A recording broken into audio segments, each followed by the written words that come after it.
Hooray, we're working. Oh, good. 1.7. Um, 1.6 notes is what you're on. Excuse me. Pink packet, your homework is going to be to do 1.6, but let's do the notes so you can understand how the homework goes. All right, so we got 1.6 notes right here. We are writing an equation in y equals mx plus b form.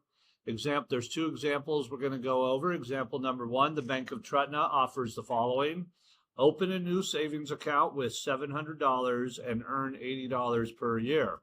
Circle the $700. If you have multiple colors, markers or pens or pencils or whatever, go ahead. Circle the $700. We're going to label that as the initial amount. Very important. That is the initial amount. Sorry about my handwriting right there. The initial amount. And the savings account is going to earn $80 per year. Circle that $80 per year. That is what we are going to label as the change. This is very important. So the initial amount of my savings account is $700. The change that my saving account is going to make is it's going to make $80 change per year. I'm going to gain $80 every year. Okay, the first bullet point. What would an equation in the form y equals mx plus b look like that represents a situation where x is time in years, underline that, x is time in years, and y is the amount of money in the account, underline that as well. So we have x represents time, and time's being measured in years. We have y, and y is the amount of money in the account, and we are going to put our equation in the form y equals mx plus b.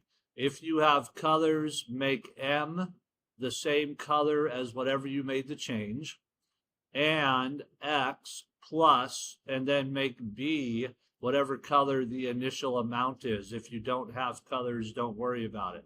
So whenever we write an equation in y equals mx plus b form, the value where the m is, that represents the change. Whatever the change is of the problem that's going on. And then b, that variable b there, that represents whatever the initial amount is. Okay, so when we write an equation that represents this situation of the Bank of Trutna, this is what the equation is going to look like. Y is going to stay y, so we're going to have y equals, but m is the change, which is denoted as 80. So we're going to have 80. X will stay x. So x will stay as the variable x, and then we're going to say plus 700, and the reason why we're going to say plus 700 is because the initial amount is your b value, which is 700. So the equation that represents the situation of the Bank of Trutna is y is equal to 80x plus 700. We are going to use that equation to answer the next two questions. First question, how much money would there be in the account in 5 years? Underline 5 years. Put an X underneath that underline. That is now your X value in your equation. Okay, so right here, 5, you're going to put in the place of X in your equation. So to figure out how much money, to determine how much money will be in your account, the equation that's going to tell you that is going to be y is equal to 80. But now instead of x, you're going to substitute 5 because 5 is the number of years that we want to know how much money we're going to have. And then we're going to have plus 700. Once again, y represents the amount of money in the account. That's what we're finding. Okay, type this into your calculator. And you get y is equal to 1,100 $100. So this tells us that in 5 years, we are going to have $1,100 in our account. Next question, how much money would there be in the account in 20 years?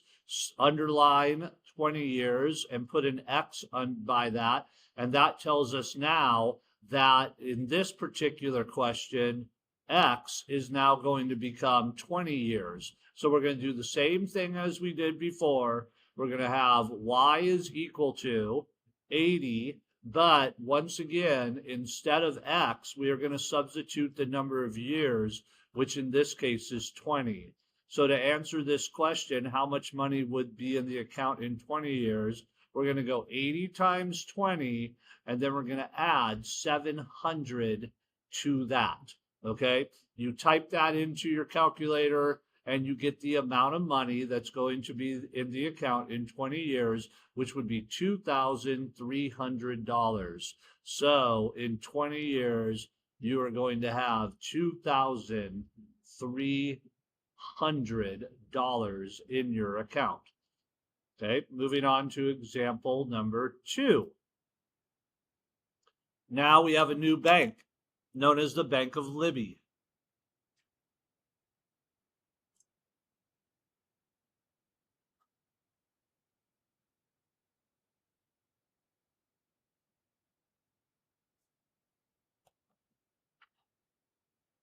Okay, in the Bank of Libby, we open up a savings account with $500 and it earns 10% each year.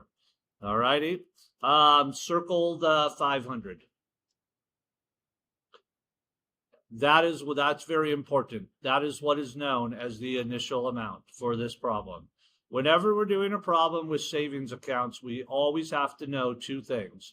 One of the 2 things we need to know is what's the initial amount, and then it earns 10% each year. So go ahead and circle that 10%. That's very important, and that is what is going to be known as the change. Those are always the 2 items that we need to know when we're doing a savings account problem. The initial amount, $500, 10% each year, which is the change. Okay, we're going to do 3 examples of using this Bank of Libby savings account. First example, write an equation in the form y is equal to a b with an exponent of x that represents a situation where x is time in years.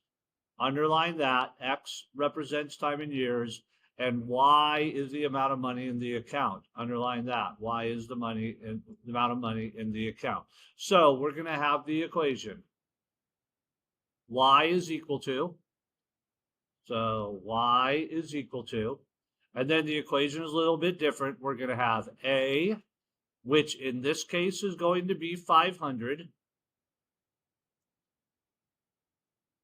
multiplied with, and then we're going to multiply it with a value right here, and that's going to be your b value. We're putting this into the equation. Y is equal to a b exponent of x. Go ahead and circle the A. The A represents the initial amount. What this type of a savings account is, this is an exponential growth savings account. And then circle the B in the equation, and the B represents the change. Okay, but here is the catch on the change when you write it, when you write this type of equation out. The change has to be written a very certain way. So notice the change is 10%. This is going to be a couple step process. The first thing you have to do is you have to add 100 to your percent. So instead of 10%, you have 110%. And then the next thing you need to do is you need to change that percent into a decimal, which is 1.1. So when you're writing out an equation in y equals a b exponent of x form, this is known as exponential form, the change, this is how you do it. You always take the percent that the savings account is earning each year, add 100 to it. That's where we got 110% from, and then you change that percent into a decimal, which is 1.1. That's what you're going to put in the B part of your equation. So my equation in this form is going to be y is equal to 500. 500 is the initial amount of money multiplied with 1.1. 1.1 is 110% of what we're getting. I got that from the 10%. And then X represents the time in years. We're going to use that equation to answer the next two questions. Okay, first question, how much money would there be in the account in 5 years? Underline 5 years, change that, put an X underneath that, and that's telling us that in my equation, I'm going to put 5 in the place of X in my equation that I just wrote. So my equation to answer this question is going to become y is equal to 500 multiplied with the decimal 1.1, and that 1.1 is going to be to the 5th power. It's going to have an exponent of 5 because X represents the years, and that's 5 years. You work this out on your calculator, and you're going to get a decimal. Very important that you know how to do this on your calculator. So you're going to go 500 times 1.1 to the 5th power, and that gives you 805.255.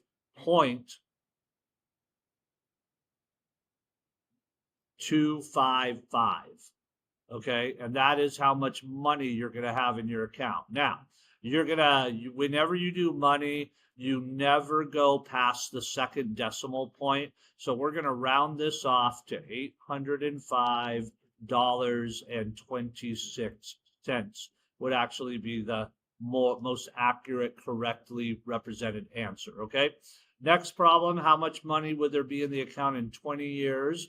Underline 20 years, put an X under that. And what this is telling us is we're going to substitute 20 in the place of X into the equation that I had created for this savings account.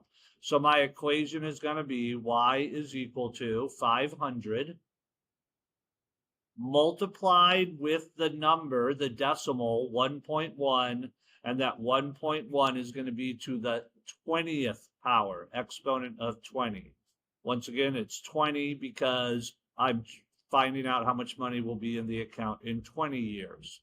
You're going to need a calculator for this, and when you work this out on your calculator, you will get an answer of 500 times 1.1 to the 20th power, and you get a really long decimal on this one. I'm going to write out the whole decimal, even though it's kind of silly to do it. It's 3,363.749975. Now, once again, because we are representing our answer as money, we only carry money out to 2 decimal places. So the most represented answer would be $3,363, and we're going to round off our pennies to 75 cents there.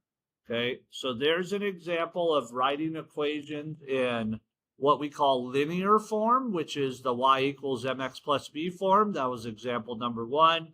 And what we call exponential form, and that's the y equals abx. So there is your notes for 1.6.